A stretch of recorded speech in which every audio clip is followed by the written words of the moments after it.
Video tutorial মেয়েদের voice দেওয়ার অনুমতি আছে কি? শিক্ষামূলক ভিডিও হোক আর যে ধরনের ভিডিও হোক না কেন, মেয়েরা সেখানে ভয়েস দিবেন না, ভোকাল দিবেন না। কারণ হলো মেয়েদের যে ভয়েস, সে ভয়েসটারও পর্দা আছে। আল্লাহ রাব্বুল আলামিন কোরআনে কারীমে স্পষ্টভাবে বলেছেন যে ওয়াইদা সাআলতুমুহুন্না মাতাআন ফাসআলুহুন্না মিন ওয়ারা'i হিজাব। মেয়েদের কাছে তোমরা যখন কিছু চাইবে, তখন পর্দার আড়াল থেকে চাইবে, আর এটা যখন প্রয়োজন হবে তখন একান্তে। আর আল্লাহ তাআলা মেয়েদেরকে বলেছেন তোমরা যখন কথা বলবে তখন ফালা তাখদানা, তখন তোমরা কথাকে, কণ্ঠকে তোমরা কোমল করবে না। সাধারণত এই ধরনের ভোকাল দিতে গেলে কোমল করতে হয়, তাহলে আয়াতের খেলাফ হয়ে যায়। দেখুন, ইসলাম একজন নারীকে অনেক সম্মানের কথা বলেছে। নারী পর্দার মধ্যে থাকার ভিতরে সম্মান রয়েছে।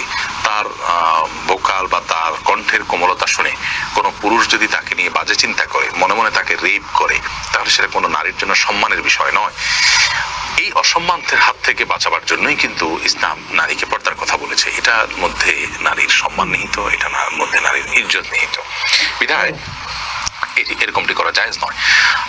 যদি মেয়েদের মধ্যে একান্ত কোনো ভিডিও দিতে হয়, মেয়েরাই সেটা দেখবেন, তার অডিয়েন্স এবং সেটা কন্ট্রোল করার সুযোগ আছে, তাহলে সেটা অবশ্যই মেয়েরা মেয়েদের মধ্যে ভোকাল দিতে পারেন। কিন্তু পরপুরুষরা তার কণ্ঠ শুনবে এবং সেখানে কণ্ঠের মধ্যে মানে বিশেষভাবে মাধুর্য সৃষ্টি করার চেষ্টা থাকতেই হবে, যেহেতু অনলাইনে যাবে, সেটা থাকবে স্বাভাবিকভাবে।